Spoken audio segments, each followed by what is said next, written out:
Good morning, good afternoon, and good day everybody. David here, and in today's video we're going to be looking at the Warlock. We've come up with a great build for Void 3.0 with Destiny 2's The Witch Queen. So we're going to break the build down, showcase all the mods and the playstyle, all that good stuff as per usual. Now this video is going to be slightly different to the Titan one because there's actually 3 variations on the build. To not make this ridiculously long, we're going to be focusing on just the PvP side of things. So the 3 builds are very similar, but there's just 1 or 2 things that differ, so you can pick and choose depending on your playstyle and how you like to enjoy it. So without further ado, let's jump in. So build number 1, and possibly my favourite one. So we'll break this one down and then we'll just showcase the differences when we come to the second and third one. We're using the Voidwalker, obviously. I like to use the Nova Bomb Vortex because it sucks people in now, and the animation speed seems faster than what it used to be as well. I don't know if that's true, but that's what it seems like. But super doesn't really matter, pick whatever you want to pick. So we're using the Healing Rift and the Burst Glide, and then obviously the Pocket Singularity. So I want to break this melee down a little bit because how important it is to the overall build. So you launch a sort of ranged melee that moves a little slow, but the aim assist on it is crazy, so you can actually curve it around corners and stuff, which is very important when we, like I said, break this down in a bit. This moves a lot slower than the Titan shield does, so it's less reactionary and more preemptive. You have to sort of hit them with this first. We're using these scatter nades. These things are highly underrated at the minute. They've gotten a huge buff with regards to their tracking, so they're far more consistent than they used to be, and can do some ridiculous things when paired with different fragments and stuff. Again, I'll break this all down in much more detail in just a sec. Aspects wise, I wanted to make a build that didn't use the new Child of the Old Gods. There's lots of builds that use this, lots of Warlocks in the Crucible using this, so I wanted to come up with something a bit different. So we're actually using Chaos Accelerant. Press and hold to overcharge your grenade, making it much more deadly. In the case for our scatter grenades, it makes the tracking even better, but it doesn't change the damage, it just makes like a bigger area of effect. So it's great for when people are paired up, so there's more than one target and you overcharge the grenade. Whereas if there's just one guy, you're better off just throwing the grenade as normal because it's far faster to do the animation because you obviously don't have to charge it up then. I sort of love the slight skill it comes to knowing what scenario you need to overcharge it and when you don't. Then we're using Feed the Void. For me, this has always been the best thing about the Voidwalker class, so I personally can't make a build without Devour attached to it. You defeat a target with a Void ability to activate Devour. Devour instantly gives you your health back, and for a set amount of time after each kill you'll get your health back instantly as well, so great for just being able to go on epic sprees of just being pure aggressive. Final blows now restore health and extend the duration, whereas before it would reproc the timer completely. Now it just extends it, so it works slightly differently than it does before, and again we'll break this down in more detail in just a sec. Now the fragments we're using, so we're using the Echo of Expulsion. Void ability final blows cause targets to explode.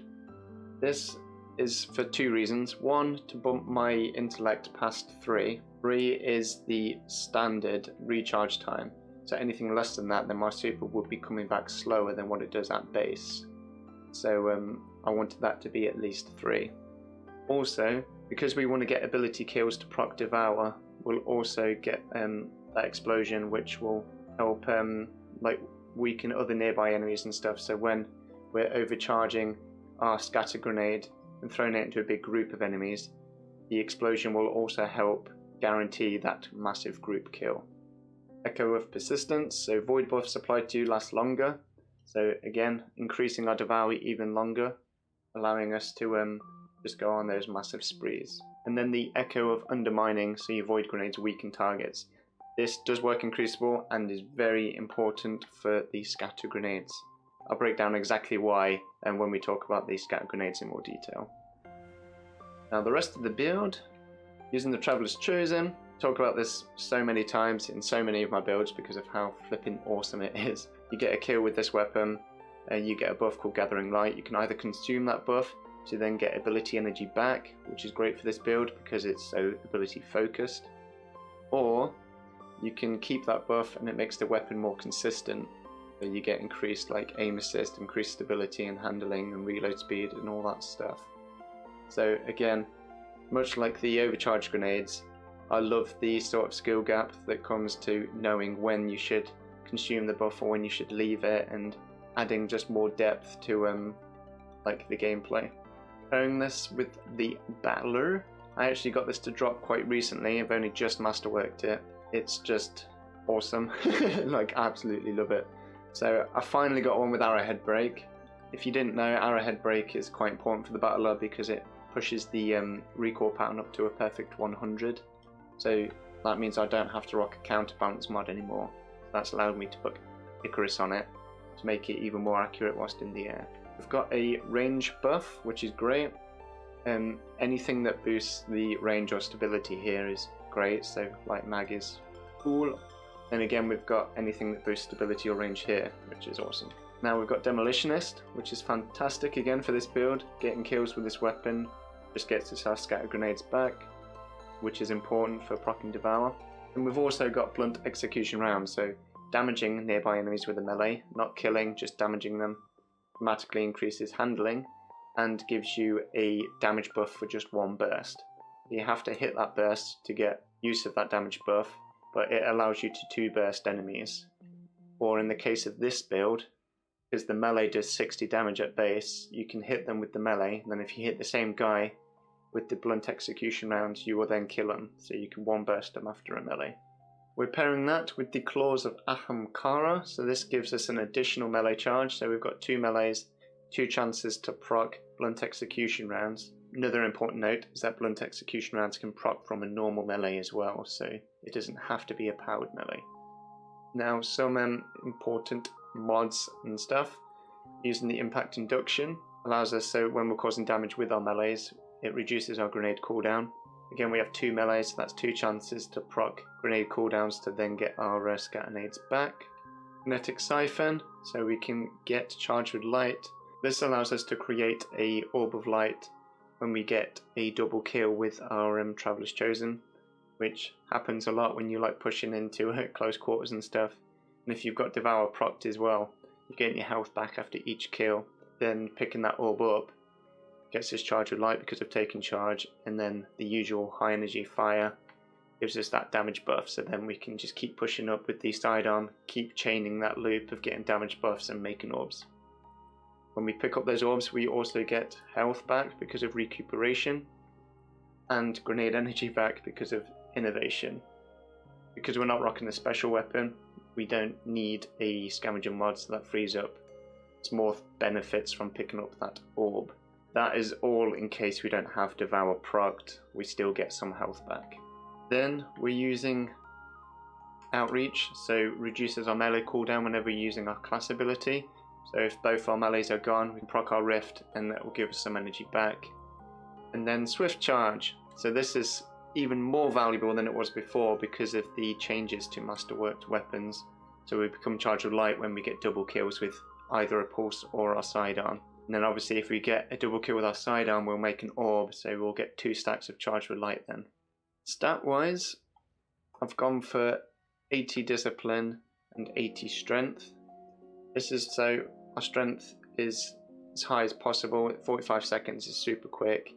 So obviously we can take advantage of that because our build sort of evolves around our melees rocking Blunt Execution Rounds and whatnot. Our discipline, I would like to get higher, but where it is at the minute, with just over 1 minute, when you pair that with the Impact Induction and Demolitionist on our weapon and the Traveler's Chosen, like, you get your grenades back so quick because there's multiple other avenues to get that grenade energy. So I didn't feel at a disadvantage having it at this level, but if you can get it higher, then awesome. Obviously you want as high as a recovery as possible for your well to get your health back. This just happens to be the highest I can get without sacrificing other things. Now the second build evolves around the grenades more than the melee, so we're using the Nothing Manacles. So we gain an additional scatterade and that enables more tracking for those nades as well, so they're even more consistent.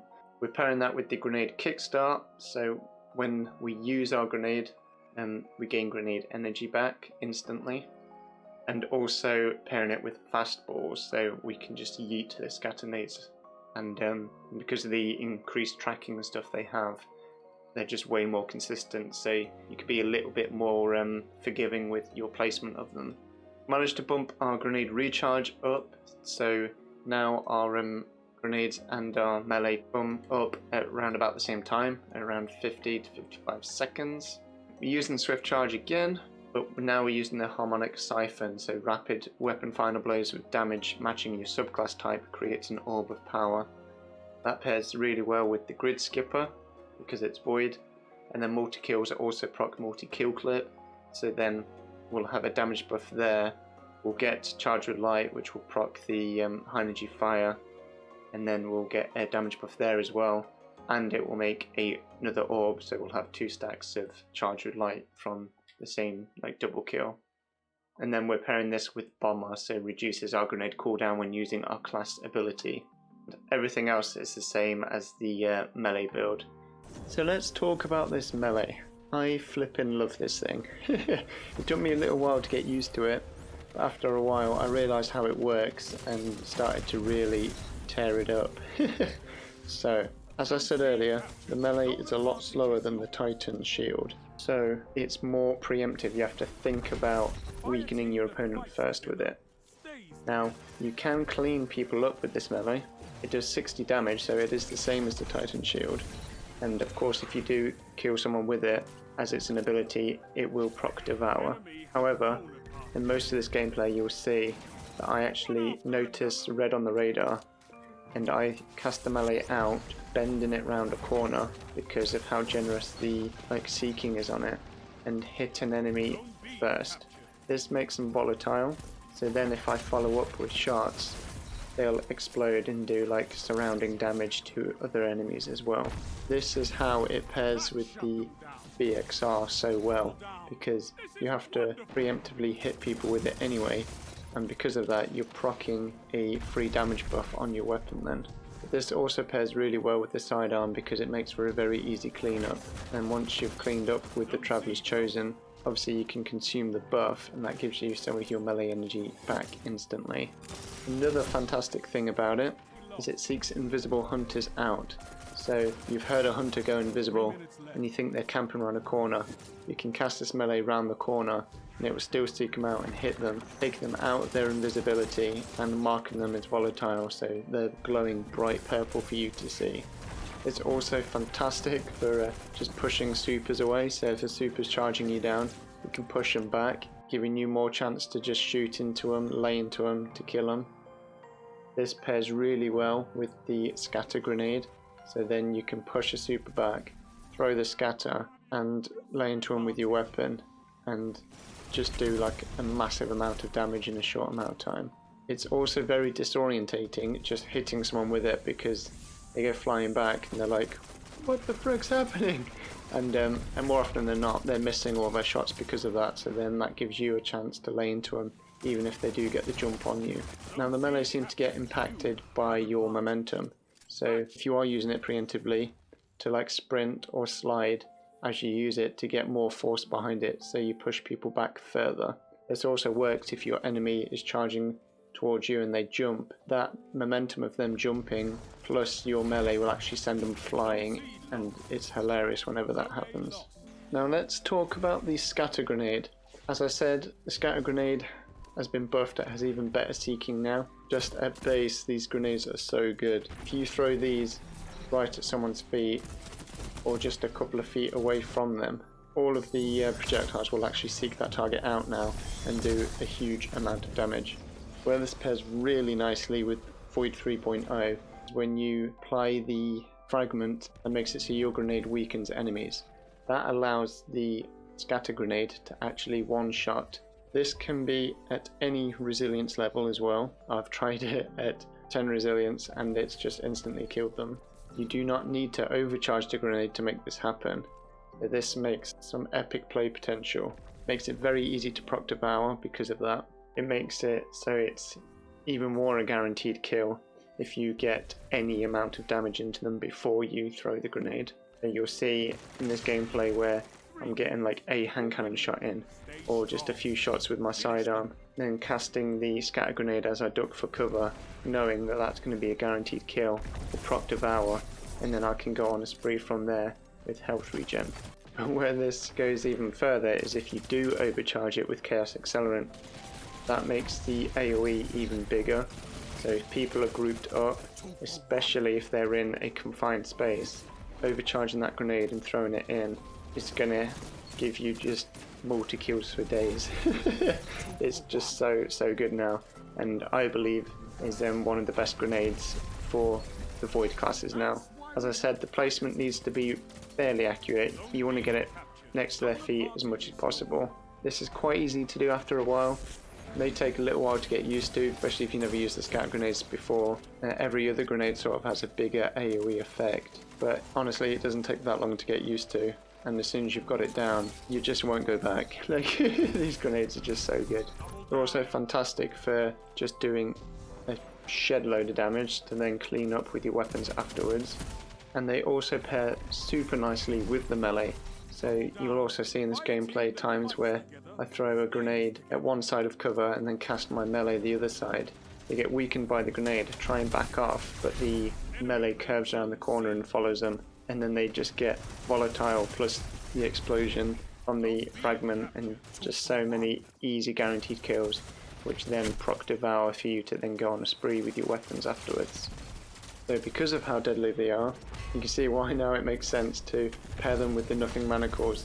Getting 2 one-shot grenades is ridiculously filthy, but not only that, it stops people camping corners and stuff, because so many people are camping either behind a Titan shield, but they're overshield, or invisible hunters there with shotguns and stuff.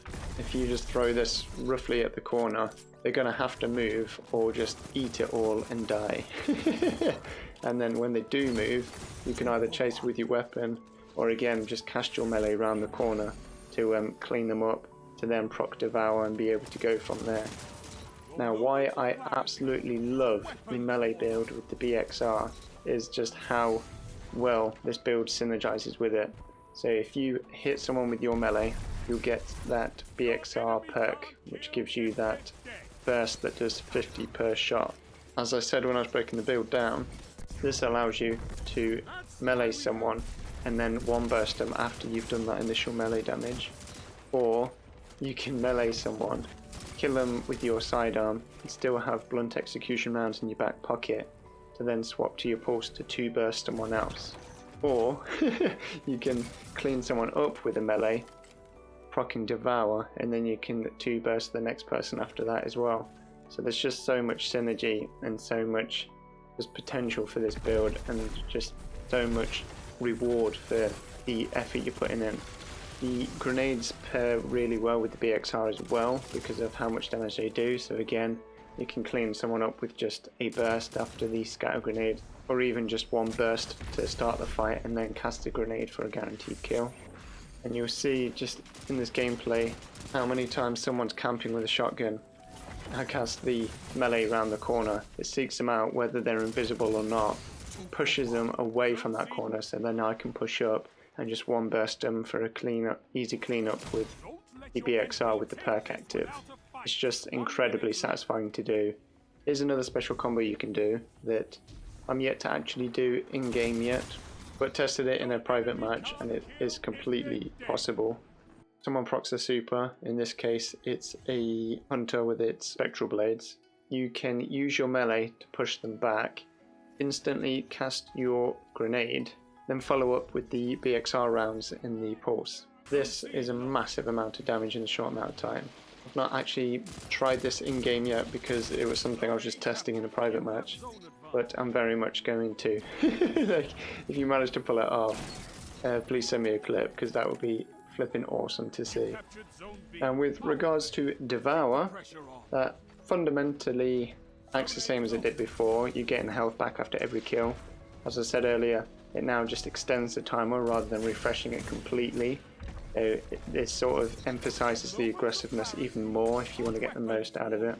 That's why I love the scatter grenade so much, being able to one-shot someone with a grenade makes it so you can proc devour a lot easier than trying to get someone weak and then hoping an axiom bolt or something cleans the right person up.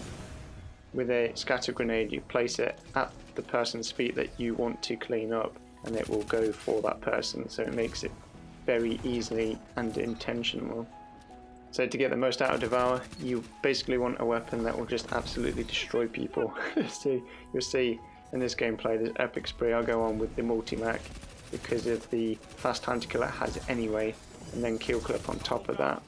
But you also see in this gameplay with the grid skipper that how much Devour saves me. I proc Devour by overcharging my grenade, killing the hammer titan that comes running in, and then make sure I just keep aiming at the same guy that I'm shooting with the Traveler's Chosen. Make sure I finish him off, and when I do, I instantly get full health and then can finish the second guy, which is just awesome. And then of course they all spawn behind me and I managed to get another one weak and clean up, and then make them a bit sore so they run in and bag me because they got destroyed previously. But that's just where Devour comes in clutch. Like, it's just so good. Getting that instant full health makes it so you can take on those scenarios and those engagements where otherwise you wouldn't be able to. So I'm not going to lie to you guys, this build is a little more difficult than the Titan one to get going. That's purely because of rocking a double primary loadout in the current meta. So let me elaborate a bit. With hunters being invisible all the time, not only can they flank you more often than not with a one-hit kill weapon like a fusion or a shotgun, you're going to have a longer time to kill than they are because you don't have an instant kill weapon. On top of that, when they're invisible, you don't have aim assist anymore, so hitting all of your shots with a sidearm or a pulse rifle is a lot more difficult. And with regards to Titans, because they're proccing overshields all the time, again, your time to kill is extended because you have to hit multiple shots to not only kill them but also break their overshield and stuff that they have. In the meantime, they're just going to close the gap with a shotgun or something.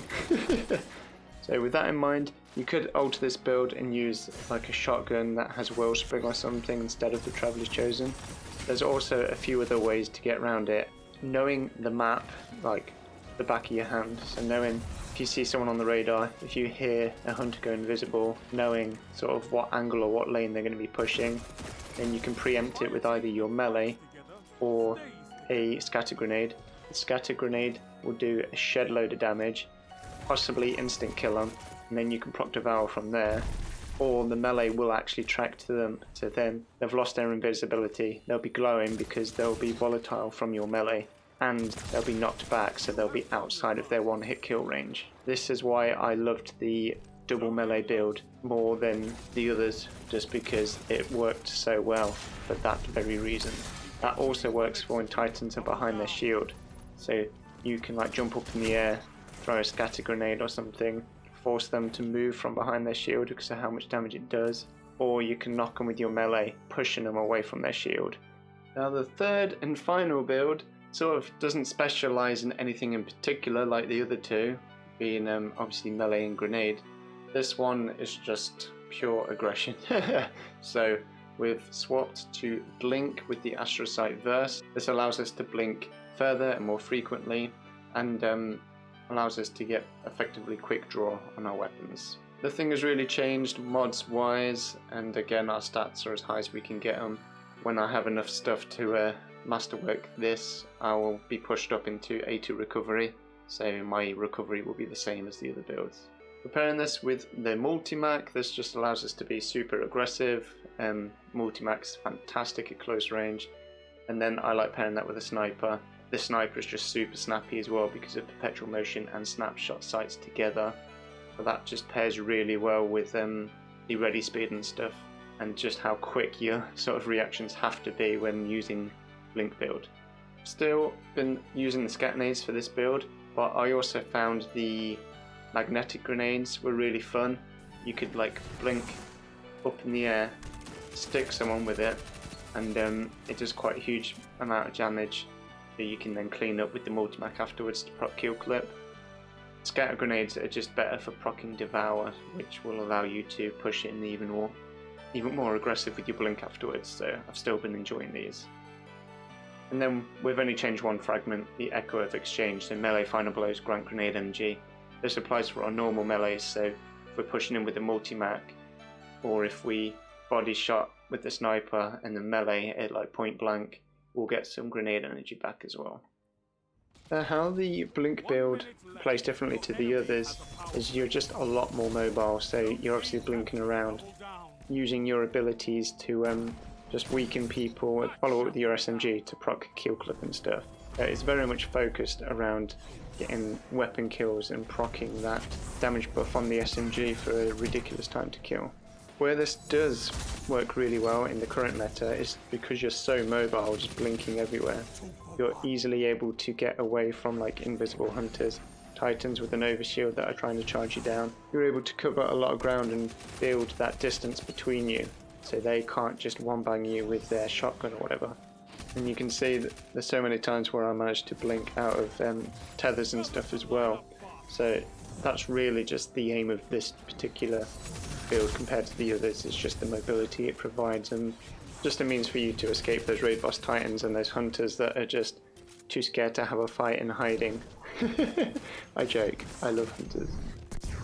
But that should do it for the video again, guys. Another long one, but hopefully I broke everything down and explained it enough for you to understand. I know a lot of new players have come to the game, so there's a lot to get your head around.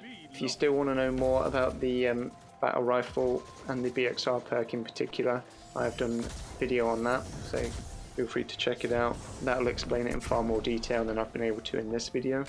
Hopefully you've enjoyed the builds and the different options available. Hopefully you'll take one of these builds into Crucible, absolutely dominate with it and have a lot of fun. This build is sort of hard to get the momentum going, but once you do, it's incredibly rewarding and a lot more fun in my opinion than just a pick up and profit sort of build. If you have enjoyed it, a like is very much appreciated. Feel free to subscribe, check out my other videos. I've recently done one breaking down a build for the Titan that I've really been loving, so feel free to check that out. Hunter 1 will be coming very soon. But until next time, my friends, stay safe, keep up the grind, and I shall see you all very soon indeed. Bye. That's why we have Fire Team.